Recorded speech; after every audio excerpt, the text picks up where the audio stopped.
আজকে ভাইয়ের বউকে ভাত কাপড় দেওয়া হবে, তো সেই জন্য কিন্তু সকাল থেকে রান্নাবান্নার চলছে তোড়জোড়। যেহেতু ভাই বউয়ের আজকে এই বাড়িতে প্রথম খাওয়া দাওয়া, তার জন্য কিন্তু সকাল থেকেই বিভিন্ন রকমের ব্যঞ্জনাদি রান্নার কাজে সবাই ব্যস্ত ছিল।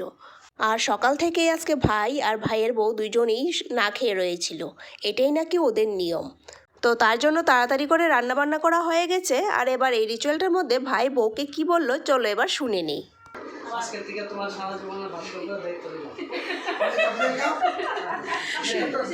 ভাই বউয়ের সারা জীবনের ভাত কাপড়ের দায়িত্ব নিয়ে নিল। আর এবার হবে সিঁদুর দান পর্ব।